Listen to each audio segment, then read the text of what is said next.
Film industry के जाने माने गायक सोनू निगम अपने गानों की वजह से तो लाइमलाइट में बने ही रहते हैं, वहीं वो अपने बयानों के चलते भी सुर्खियों में आ ही जाते हैं। उन्होंने हाल ही में एक ट्वीट किया था, जिस ट्वीट को लेकर बड़ा विवाद किसी भी तरह से थमने का नाम नहीं ले रहा। उन्होंने अपने इस ट्वीट में कहा था कि ऊपर वाला सभी को सलामत रखे और वो मुसलमान नहीं है और सवेरे अजान की वजह से उन्हें जागना पड़ता है। भारत में ये जबरन धार्मिकता कब थमेगी?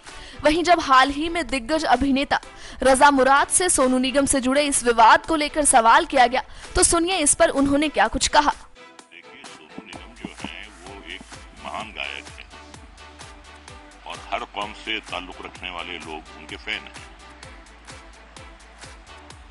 और बहुत ही निजी जीवन में बहुत ही सज्जन पुरुष है। बड़ी उस बंदे में तमीज तहजीब है, बड़ा अच्छा उसका अखलाक है।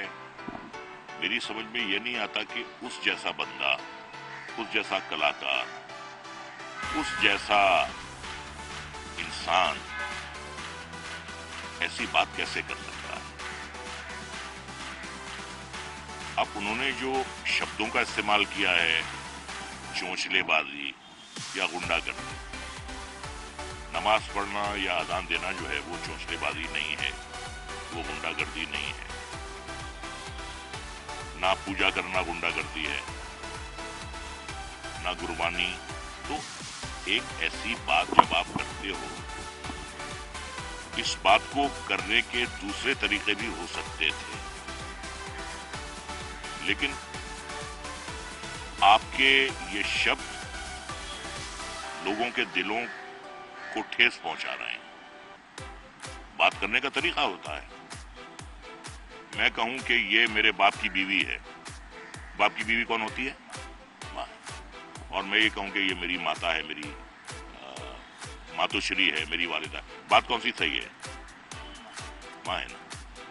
बात वो भी सही है, लेकिन कहने का तरीका बहुत बहुत बहुत गलत है। और देखिए, जो धार्मिक आस्थाएं होती हैं उनके बारे में अगर ऐसी बात की जाए तो दिल को बड़ी ठेस लगती है। उन्होंने एक बात और कही कि जब हजरत पैगंबर मोहम्मद ने नमाज शुरू करवाई तब लाउड स्पीकर नहीं था। मैं ये कहूंगा कि जब हिंदुइज्म आया, जब इस्लाम आया, जब सिख इज्म आया, जब बुद्ध और जैन धर्म आए, तब भी लाउड स्पीकर नहीं थे। आज मंदिरों में लाउड स्पीकरों का इस्तेमाल होता है, गिरजाघरों में होता है, मस्जिद में होता है, गुरुद्वारों में होता है। तो क्या ये चोंचलेबाजी और गुंडागर्दी है? ये गलत बात है। और वक्त के साथ साथ जब आधुनिक वस्तुएं आती हैं तो उनका इस्तेमाल होता है। हजरत मोहम्मद के ज़माने में लोग ऊंट पर हज पढ़ने जाते थे, आज प्लेन में जाते हैं, आज गाड़ियों में जाते हैं।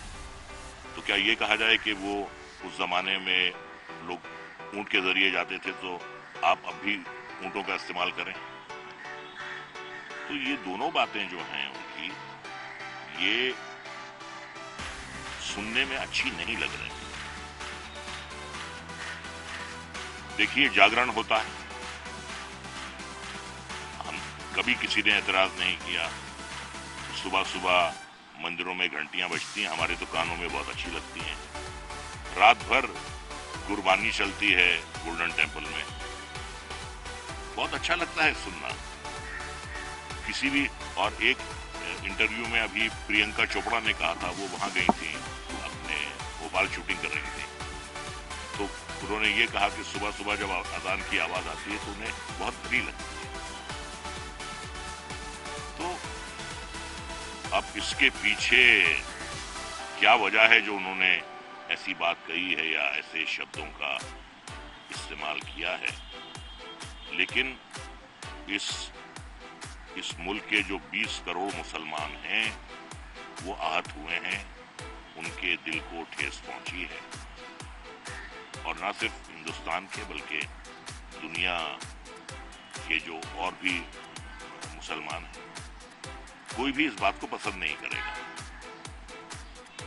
70 साल हो गया आजादी को, कभी किसी मुसलमान ने ये नहीं कहा कि साहब ये मंदिर की घंटियां क्यों बजती हैं, या शंख क्यों बजता है, या जागरण क्यों होता है, या माता की चौकी क्यों होती है।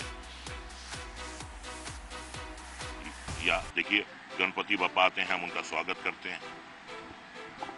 हम दुर्गा पूजा में भी जाते हैं, वहां भी लाउड स्पीकर का इस्तेमाल होता है। तो जब गणपति बापा वजूद में आए तब तो लाउड स्पीकर नहीं था, ना ही दुर्गा देवी के जमाने में, माँ दुर्गा के जमाने में लाउड स्पीकर था। तो ऐसी बचकानी बातें उनको नहीं करनी चाहिए। आप कलाकार हैं, कलाकार तो दिल से बहुत ही नर्म होता है, नर्म दिल का होता है, फकीर होता है, और हर कौम से ताल्लुक रखने वाले लोग उससे प्यार करते हैं। उसका मजहब नहीं देखते, उसका फन देखते हैं। और यही वजह है कि हिंदुस्तान में 125 करोड़ की आबादी है, जहां आज भी आमिर खान, सलमान खान, शाहरुख खान सबसे लोकप्रिय हीरो हैं, तीनों खान। जनता के दिल में तो ये बात होती नहीं, वो आपका काम देखती है। तो मैं सोनू से यही कहूंगा कि सोनू, आप एक कलाकार, हर मजहब का इंसान जो है आपकी कला से प्रेम करता है। और मैं ये कहता हूं कि मेरा जो कमरा है, मैं जब एयर कंडीशन ऑन करता हूं, खिड़कियां बंद करता हूं, तो बाहर की आवाज बिल्कुल नहीं आती। तो ऐसा भी होता है कि देखिए, कई बार कुछ पड़ोसियों की बातें आपको अच्छी नहीं लगती हैं, लेकिन आप उन बातों को नजरअंदाज करते हैं, उन बातों से आप गुरेज करते हैं। यही तो हमारे मुल्क की तहजीब है, गंगो जमनी तहजीब है, कि हर मजहब से ताल्लुक रखने वाले लोग यहाँ रहते हैं। कभी किसी मुसलमान ने ये नहीं कहा कि साहब मैं मंदिर की घंटियों से डिस्टर्ब हो रहा हूँ, या हम इस शहर में पैदा हुए हैं, आज तक कभी हमने ये नहीं सुना कि साहब मस्जिद की आवाज से, अजान की आवाज से हम आहत हो रहे हैं। तो ये तो हम सबका मुल्क है, और हर धर्म, हर मजहब, हर जाति, हर रंग के लोग यहाँ रहते हैं। अब ये बात अगर कोई सड़क छाप बंदा करता तो बात समझ में आती। सोनू निगम जैसा कलाकार अगर ऐसी बात कर रहा है तो वाकई ये बात जो है ये बहुत तकलीफदेह है।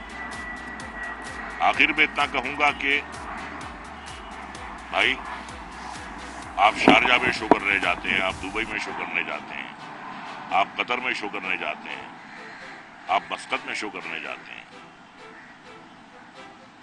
वहां मस्जिदों में जब अजान की आवाज आती है तब तो आपको बुरी नहीं लगती होगी, आप वहां की आवाज आपको बुरी नहीं लगती। वहां बिजनेस के लिए जाते हैं, पैसा कमाने जाते हैं, और यहाँ की जो मस्जिद की अजान की आवाज है उससे आपको तकलीफ होती है। तो ये बड़े अफसोस की बात है, उन्हें ऐसे शब्दों का इस्तेमाल नहीं करना चाहिए। कोई दो राय नहीं है इस बात में कि रजा मुराद ने जो भी बातें कही हैं वो वाकई गौर करने लायक है। हमें भी किसी भी मजहब पर किसी भी तरह की टीका टिप्पणी करने से पहले सोच विचार करना चाहिए, क्योंकि भारत एक धर्मनिरपेक्ष देश है, और खास करके तब जब आप एक जानी मानी हस्ती होते हैं। इस विवाद के बाद से कुछ लोग जहां सोनू निगम के समर्थन में हैं, तो वहीं कुछ लोग उनका विरोध भी कर रहे हैं। बहरहाल ये विवाद तो किसी भी तरह से थमने का नाम नहीं ले रहा। अब ये आगे चलकर कौन सा नया रुख अख्तियार करता है, इसका पता भी वक्त आने पर भी चल पाएगा।